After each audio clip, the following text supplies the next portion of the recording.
Are you a coach trying to make sales using discovery calls, but maybe you're struggling a little bit? Today's Free Mama TV is just for you because we are going to go through the perfect framework to help you land more sales using discovery calls.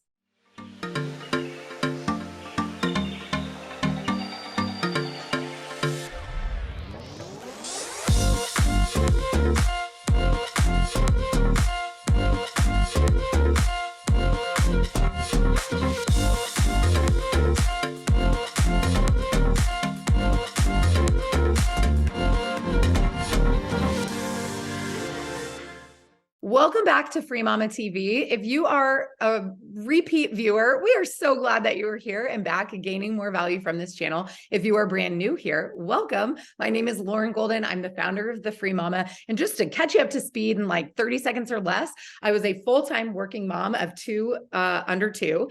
And then I turned full-time freelancer. I quit my job. I was pretty successful pretty quickly. So then I became a coach and course creator to help other moms live this free mama lifestyle where you are able to make money from home using your computer and be more present with your kiddos. And coaching was part of my journey. And so last year we actually launched a coaching certification. I know a lot of people in the free mama community and people who find this channel, you have learned how to do something amazing. And maybe it was through hardships in your personal life.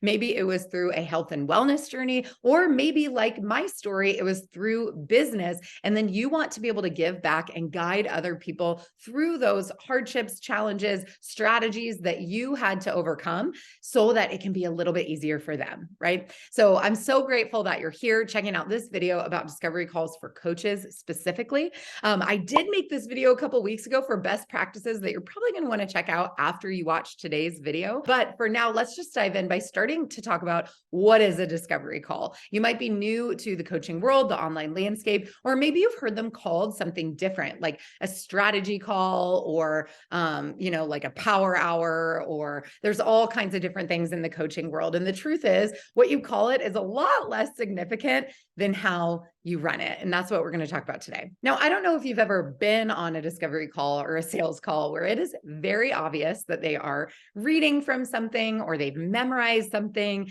and it just feels very transactional. For me personally, I can count on my fingers the number of times I've sat through this, and I have hired zero of these people because the reality is scripts feel scripted. So this is a no script zone. Instead, we're going to talk about the appropriate structure to guide your prospective client to saying yes at the end of the sales call through building trust, through being introspective about what their problems are, as well as their desired outcomes, and through you qualifying to make sure that you are in fact the right person to help guide and coach them to that result that they want. So the first thing that you have to think about is if you're a coach and you're on a discovery call with someone and you let them immediately start running their mouth and talking and going through all of their challenges and pain points, or start drilling you with questions and really they're getting in control, you've kind of already shifted that dynamic from coach to mentee in the first conversation you're having. This person, whether they're aware of it consciously or not, is looking for leadership. So the first part of this structure to make sure that you are getting that yes at the end of the discovery call is to step up as a leader when you first get in the conversation together. This looks like setting the scene around what they can expect. This looks like putting a boundary around how long your conversation is going to be and what they're going to gain from it. And it also looks like you really taking control and being kind of the conversation initiator. Now, with that being said, you're going to hear me say in just a second, you're going to spend most of the call actually listening, but it's your job to be the leader, to kind of be the consistent, solid, grounded person on the call that's going to make them feel safe, make them get to feel cared for, and make them feel confident that you actually know what you're doing, not just for those 30, 60 minutes, but if they were to say yes to you, that you're really going to be this rock solid support for them as they navigate their business, their health, their relationships, depending on what type of coaching you are doing. One thing I like to do, which I kind of call the anti-sales call, sales call advice that I always share with coaches in my community and even other service providers and freelancers, is I don't come with this sales background. And like a lot of women, I had to overcome a lot of beliefs and stigma that I had about sales and the sales process and kind of that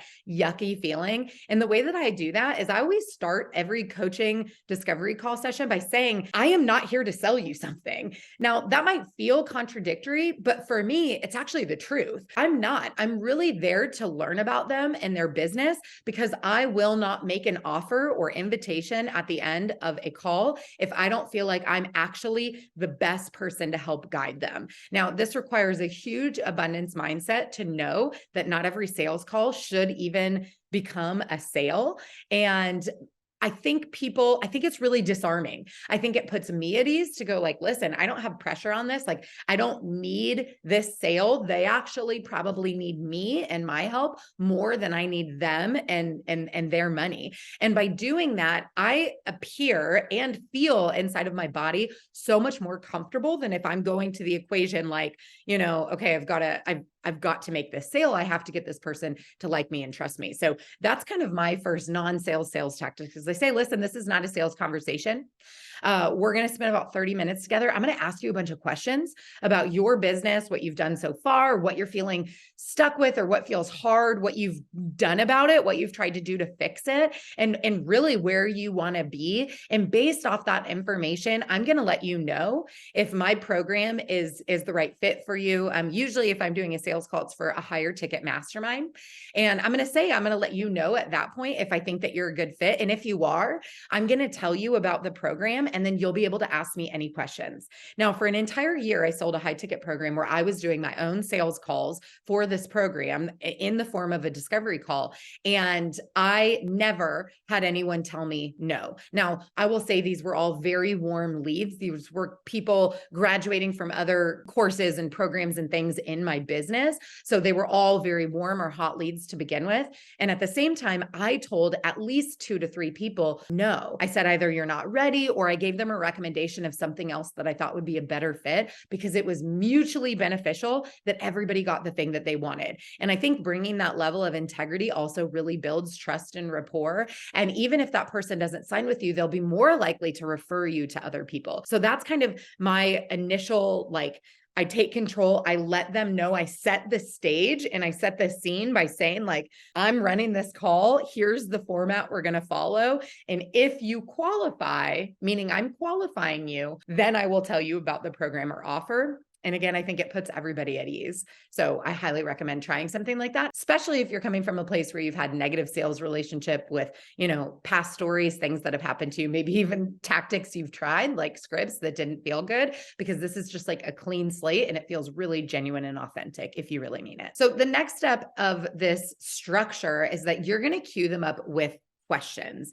Your questions that you ask are really important. And don't worry, if you hang out with me for a few more minutes, I'll tell you how you can get the exact questions that I would use to guide someone completely for free. But the point is you want to figure out about them, where are they at in their current business? What are their pain points and problems?